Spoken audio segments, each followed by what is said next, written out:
This channel does not promote any violent, harmful, or illegal activities. All content provided by this channel is meant for an educational purpose only.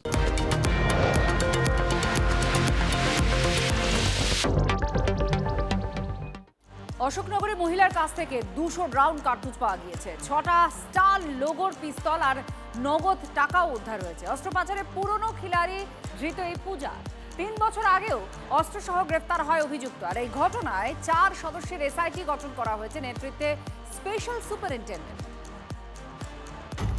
কাপড়ের ব্যবসার আড়ালে করতেন বেআইনি অস্ত্রের কারবার, jail খেটেও শিক্ষা হয়নি।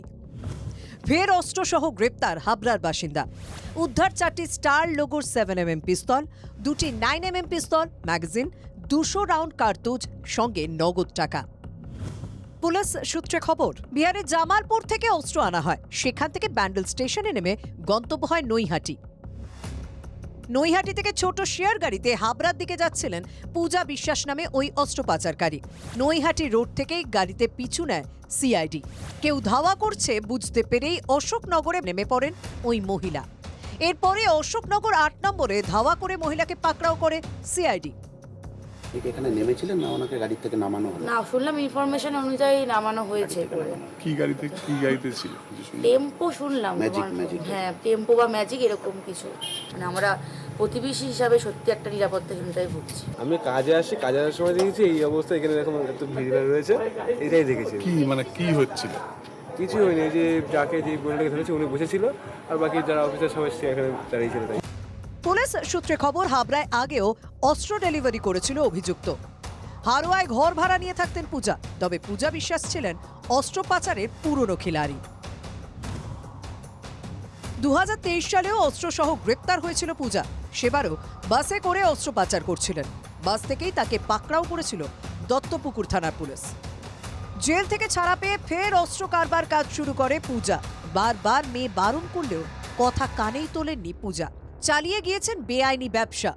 আগেও আমরা জানতাম না এই জিনিসগুলো করতো, এখনো যে এই জিনিসগুলো করবে সেটা নিয়ে আমাদের কোনো আইডিয়া ছিল না। আমি যথেষ্ট বারণ করেছিলাম, আমি আগে নিজে থেকে দাঁড়িয়ে আমার মাকে শাস্তি দিয়েছি, পরে আমারই বেল করাতে হয়েছে। তো এই জিনিসগুলো প্লিজ আপনি এরকম এবার কি বেল করতে যাবেন? না, একদমই যাব না। বাংলাদেশের বরিশালের বাসিন্দা পূজা বিশ্বাস। ভারতে এসে আলাপ হয় প্রাক্তন স্বামী নীলকমলের সাথে, কিন্তু পূজার কার্যকলাপের 12 বছর আগেই সম্পর্ক ত্যাগ করেন নীলকমল। এখন অপরাধ করলে তার তো সেই সাজা পেতেই হবে। পুলিশের সামনে সে বারবার বলছে তার স্বামী তাকে এই ব্যাগটি দিয়েছে এবং এই ব্যাগটি তাকে কোনো এক জায়গায় দিয়ে দিতে বলেছে, সেটা বলছে না। স্বামী হিসেবে তো আপনি থাকেন, আপনি কি কাজের সাথে কোনোভাবে যুক্ত? না, আমি সমস্ত কিছু জানি না, তার কাছে শুনে দেখবেন সে আমি তার সঙ্গে যুক্ত আছি কিনা। এই অস্ত্র কি বাংলাদেশে পাচারের ছক ছিল? খতিয়ে দেখা হচ্ছে। আমরা রুট পর্যন্ত যাব, যেখান থেকে আসছে ও যেখানে যাচ্ছে, রুট পর্যন্ত গিয়ে যারা যারা ইনভলভ আছে সবাইকে আমরা অ্যারেস্ট করব। আর এই পুরো নেটওয়ার্কটা বন্ধ করার জন্য আমাদের পুরো চেষ্টা থাকবে। এদিকে মুর্শিদাবাদের জলঙ্গিতেও আগ্নেয়াস্ত্র সহ গ্রেপ্তার 3। উদ্ধার হয়েছে 7mm পিস্তল ও 4 রাউন্ড গুলি। এই রাজ্য আমাদের এই ধরনের অবৈধ অস্ত্র কারখানা এবং অস্ত্র ব্যবসার কেন্দ্র হিসেবে গঠন হয়ে গেছে, কেন্দ্র হিসেবে তৈরি হয়েছে। এখন আমাদের নতুন সরকার এসে তাকে ভাঙার চেষ্টা করছে। বাংলায় সরকার বদলের পর থেকেই অস্ত্র উদ্ধার হয়ে চলেছে। তৃণমূল জামানায় তাহলে কি করছিল পুলিশ? Bureau report, TV9 Bangla. আমতলায় অভিষেক বন্দ্যোপাধ্যায়ের অফিস ভাঙার ওপরে স্থগিতাদেশ দিল হাইকোর্ট। পরবর্তী নির্দেশ না দেওয়া পর্যন্ত নতুন করে কোনো পদক্ষেপ নয়, বজায় থাকবে স্থিতাবস্থা, নির্দেশ বিচারপতি রাজা বসু চৌধুরীর। অন্যদিকে আরও একটা মামলা, সেখানে অস্বস্তি বাড়ল অভিষেক বন্দ্যোপাধ্যায়।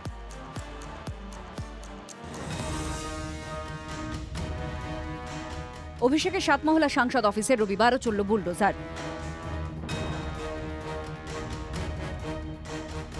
কিন্তু রবিবার দুপুরে সেই অফিস ভাঙায় স্থগিতাদেশ দিল কলকাতা হাইকোর্ট। অভিষেক বন্দ্যোপাধ্যায় এই অফিস বানাতে নাকি কোনো নিয়ম নীতি মানা হয়নি। অভিযোগ, নির্মাণ নকশা অনুমোদন ছাড়াই প্রথম 2 বছরে দোতলা, তারপর আরও 3 তলা তৈরি হয়।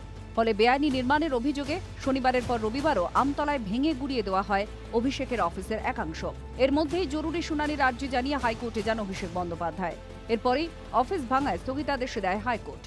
অভিষেক ব্যানার্জির আমতলার অফিসে যে ভাঙার কাজ চলছিল সেই ভাঙার কাজ কিন্তু বন্ধ হয়ে গেল। কলকাতা হাইকোর্টের তরফ থেকে নির্দেশিকা আসে, স্টে অর্ডারের নির্দেশিকা দেওয়া হয়, অর্থাৎ এই বিল্ডিং যে অবস্থায় রয়েছিল সেই অবস্থায় রাখবে, কোনো রকম ভাঙাভাঙির কাজ আর চলবে না। পরবর্তী নির্দেশ না দেওয়া পর্যন্ত নতুন করে কোনো পদক্ষেপ নয়, বজায় থাকবে স্থিতাবস্থা। নির্দেশ দেন বিচারপতি রাজা বসু চৌধুরী। হাইকোর্টের উপর থেকে ওরা আপিল করেছে, ওটা উপর থেকে বন্ধ করা হয়েছে। কাজ কি আপনাদের বন্ধ? হ্যাঁ, এখন পুরো কাজ বন্ধ। যখন আবার ওইখান থেকে অর্ডার হবে তারপরে কাজ হবে। আমতলে অভিষেকের 5তলা অফিসে প্রতিটা ফ্লোরেই ডিজিটাল লক। শাবল দিয়ে ডিজিটাল লক ভেঙে ভেতরে ঢোকে দমকল। বাজেয়াপ্ত করা হয় ল্যাপটপ, কম্পিউটার, প্রচুর ফাইল, আসবাবপত্র। অভিষেকের অফিসের কার্যকলাপ নিয়ে অভিযোগের পাহাড় আমতলাবাসীর। তার অফিসে উদ্ধার হয়েছে ত্রাণ সামগ্রীও। জেলা পরিষদের অনুমতি ছাড়া কেউ G+3 বিল্ডিং করতে পারে না। আর এটা হচ্ছে আপনার G+4। আগুন কারা লাগিয়েছিল বেকারিতে? হঠাৎ কি লাগালো যে আগুনটা লাগানো হলো, তারপরে লিপস অ্যান্ড বাউন্সের নামে জমি কেনা হলো, তারপরে বিল্ডিং চচ্চর করে বেড়ে গেল। এগুলো তদন্ত হওয়ার দরকার নেই? তদন্ত হওয়ার দরকার আছে। এতদিন ওরা ছিল সরকারে হয়নি, এবার সরকার চেঞ্জ হয়েছে এবং প্রশাসন এখন নিরপেক্ষ। আপাতত অফিস ভাঙা বন্ধ হলেও আরও এক মামলায় অস্বস্তি বাড়ল অভিষেক বন্দ্যোপাধ্যায়ের। অভিষেকের বিরুদ্ধে থানায় আরও অভিযোগ দায়ের। অভিষেকের বিরুদ্ধে বিজেপি কর্মীদের হুমকির অভিযোগে দক্ষিণ 24 পরগনার বিষ্ণুপুর থানায় লিখিত অভিযোগ দায়ের হয়েছে। শ্রাবন্তী সাহা ও সৌভিক সরকারের রিপোর্ট, TV9 বাংলা।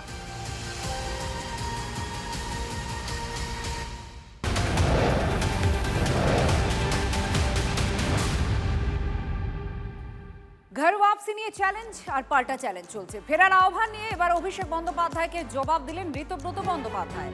ভাষণ বন্ধ করে আগে পরাজয়ের দায় নিয়ে পদত্যাগ করুন। সিবিআই, ইডির ভয়ে যদি সবাই চলে যায় তাহলে তাদের ফিরে আসতে কেন বলছেন? যারা চলে গেছেন তারা যদি লুটেরাই হন তাহলে আবার ডাকছেন কেন? বরং মমতা অভিষেক যদি আসতে চান তাহলে জাতীয় কর্মসমিতি সেটা ভেবে দেখতে পারে। কটাক্ষের সুরে মন্তব্য বিরোধী দলনেতা ঋতব্রত বন্দ্যোপাধ্যায়। গতকাল বলেছেন যারা ফিরে আসতে চান তারা ফিরে এলে 1 ঘন্টার মধ্যে পদত্যাগ করবে। সেখানেও সেই শর্ত বেঁধে দেওয়া, মানে দম্ভের কোনো কমতি দেখা যাচ্ছে না। যে উনি সবাইকে ধরে ফেলেছিলেন, সব লুটেরাদের উনি ধরে ফেলেছিলেন বলে সব লুটেরারা সিবিআই, ইডি আর ইডির ভয়ে তারা ফেরত, মানে তারা চলে গেছে অন্যত্র। এবার কালকে বলছেন যে ফেরত আসুন, তাহলে প্রথমে তো ক্ল্যারিফাই করতে হবে যে আপনি লুটেরাদের নিতে রাজি আছেন কিনা। কারণ একদিন আগে বলছেন সবাই লুটেরা, এবার তারপরের দিন যদি বলেন সবাই ফিরে আসেন, তাহলে প্রথম আপনাকে বলতে হবে যে যারা লুটেরা আপনি তাদের নিয়ে নিতে আগ্রহী। এত বড় পরাজয়, নৈতিক দায় নিয়ে পদত্যাগ করা উচিত ছিল। কিন্তু 6 তারিখ কি দেখা গেল যে মিটিংয়ে বলা হচ্ছে যে আমরা হারিনি, আমরা জিতেছি। এটা একটা ডিনায়াল সিনড্রোম। সবাই উঠে দাঁড়ান, উঠে দাঁড়িয়ে ওকে স্ট্যান্ডিং ওভেশন দিয়ে হাততালি দিন। উঠে দাঁড়াতে বলা হচ্ছে তখন তো ওনারই বলা উচিত ছিল না উঠে দাঁড়াবেন না। উনি তো উঠে, মানে এই যে সবাই উঠে দাঁড়ালো, হাততালি দিল, দাঁড়িয়ে দাঁড়িয়ে স্ট্যান্ডিং ওভেশনটা এনজয় করেছেন। বাঘ কিন্তু ডিম খায় না, বাগরোল ডিম খায়, বনবিড়াল ডিম খায়। যদি জেতার কৃতিত্ব আপনার হয় তাহলে এত বড় পরাজয়ের দায়ও আপনার। এক্ষেত্রে অনেকে প্রশ্ন করছেন যে এরপর যদি মমতা বন্দ্যোপাধ্যায় আর অভিষেক বন্দ্যোপাধ্যায় আসেন তাদেরও তো আপনারা নিয়ে নেবেন, আপত্তি কোথায়? তারাই তো শুধু বাকি রয়েছে। দেখুন, অভিষেক বন্দ্যোপাধ্যায়ের বা মমতা বন্দ্যোপাধ্যায়, আমি তো স্পেকুলেট করতে পারবো না কালকে কি হবে। যদি অভিষেক বন্দ্যোপাধ্যায় বা মমতা বন্দ্যোপাধ্যায় জানান, আমি তো একা সিদ্ধান্ত নেওয়ার কেউ নই। আমাদের অরূপ রায়, আমাদের সর্বভারতীয় চেয়ারপারসন, শ্রী বিপ্লব মিত্র আমাদের রাজ্যের সভাপতি, NWC আছে। কেউ যদি আবেদন করেন, NWC বসে সিদ্ধান্ত নেবে। অভিষেক বন্দ্যোপাধ্যায় গতকাল কি বলেছিলেন এই ফিরে আসা নিয়ে বা ফিরিয়ে নেওয়া নিয়ে? কি বলেছিলেন শোনাবো। আমি তো সেটাই বলছি যে যাদের সমস্যা রয়েছে তারা যদি বলে যে দলের এই পারফরমেন্সের জন্য বা পরাজয়ের জন্য অভিষেক বন্দ্যোপাধ্যায় দায়ী হয়, তাহলে 24-এ যে তৃণমূল কংগ্রেস 29টা আসন পেয়েছে তার কৃতিত্বও আমার। যদি ডিসক্রেডিট আমার হয়, হারে, তাহলে জেতার সময় ক্রেডিটও আমার। আর যাদের আমাকে নিয়ে সমস্যা তাদেরকে অনুরোধ করব যে মানুষ বোকা নয়। আজকে 18 তারিখ, আপনি 19 তারিখ আসুন, 20 তারিখ আসুন, 21 তারিখ আসুন, যবে আসার আসুন, আজকে চলে আসুন। আপনারা ফিরে আসুন, আমি 1 ঘন্টার মধ্যে ইস্তফা দিয়ে দিচ্ছি। কেউ আসবে না। ডিল হচ্ছে ওদিকে যাও, অভিষেক ব্যানার্জিকে গালাগালি দাও, তোমাকে বেঁচে থাক, তোমাকে বাঁচিয়ে রাখবো, ইডিও ধরবে না, সিবিআইও ধরবে না। যাদের বিরুদ্ধে ভুড়ি ভুড়ি অভিযোগ তারা এখন হয় পুলিশের কাছে ধৃত, না হলে বালিশ চাটা ঋতব্রত। এই দুটো ছাড়া আর উপায় নেই। বৈশ্বনাথ চট্টোপাধ্যায় এই মুহূর্তে তিনি আমাদের সঙ্গে রয়েছেন। বৈশ্বনাথ বাবু, আজকে ঋতব্রত বন্দ্যোপাধ্যায় যে বক্তব্য দিয়েছেন অভিষেক বন্দ্যোপাধ্যায়ের, এই যে বক্তব্য আমরা শোনাচ্ছিলাম তার পরিপ্রেক্ষিতে, তা নিয়ে আপনার প্রতিক্রিয়া? আমি কোনো আক্রমণ সিপিএম প্লিজ জোর করে তৃণমূল বলছে, আমি কোনো সিপিএম এর আন্ডারে তো তৃণমূল করি না। মমতা বন্দ্যোপাধ্যায় মানে তৃণমূল কংগ্রেস মানে মমতা বন্দ্যোপাধ্যায়। অভিষেক বন্দ্যোপাধ্যায় আমাদের অল ইন্ডিয়া জেনারেল সেক্রেটারি। ও সিপিএম করতো, এসে নানান ধরনের কুৎস অপপ্রচার মিথ্যাচার করছে, মানুষ ওকে বালিশ চাটা ঋতব্রত বলছে, তারপরে ও লাজ লজ্জা নেই, এই জন্য ও একার পর এক মন্তব্য করছে। আমরা এইটুকু মনে করি, মমতা বন্দ্যোপাধ্যায় যেখানে, তৃণমূল কংগ্রেস সেখানে।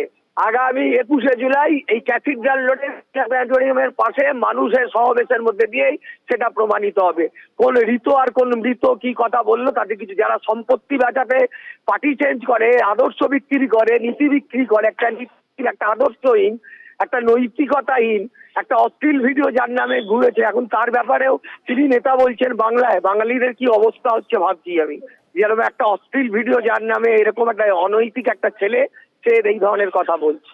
ধন্যবাদ বৈষ্ণব বাবু।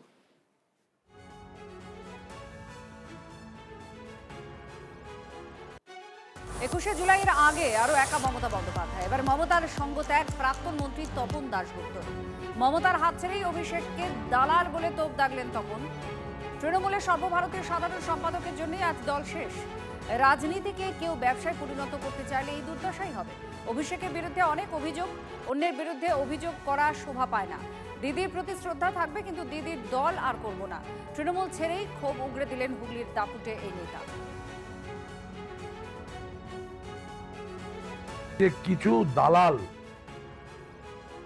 কিছু দালাল দলটাকে শেষ করে দিল।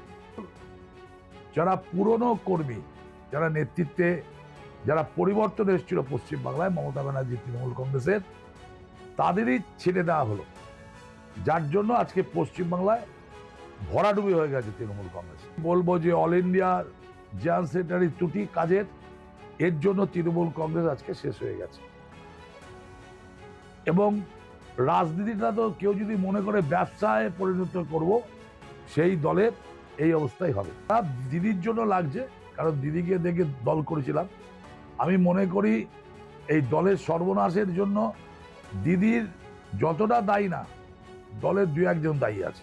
দিদি আমাকে ফোন করেছিল, দিদি আমাকে বলেছিল যে চিন্তা করো না, আমি আছি।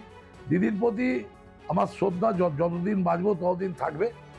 এখনো আমি মনে করি তৃণমূলের সর্বোচ্চ নেত্রীর নাম মমতা ব্যানার্জি, কিন্তু আমার দুঃখ লাগছে যে মমতা ব্যানার্জির সঙ্গে দলটা করবো না। আমি সিদ্ধান্ত নিয়েছি দল ছাড়া। আমি 6-7 মাস আগে থেকে চিন্তা করেছিলাম, রাজ্য নেত্রীকে জানিয়েছিলাম, কিন্তু কোনো ভ্রুক্ষেপ করা হয়নি। রেজাল্ট পেয়ে গেছে, রেজাল্ট বেরোনোর পর আমি পুরোপুরি সিদ্ধান্ত নিয়েছি। ক্ষমতা থাকলেও করতাম। আসল কথা, অভিষেক ব্যানার্জি ভয় পাচ্ছে, কারণ অনেকগুলো কেস আছে তো, ও এখন পালিয়ে ঘুরছে। ওর কারোর সম্বন্ধে বলা শোভা পায় না, ওর জন্যই দল আজকে শেষ হয়ে গেছে।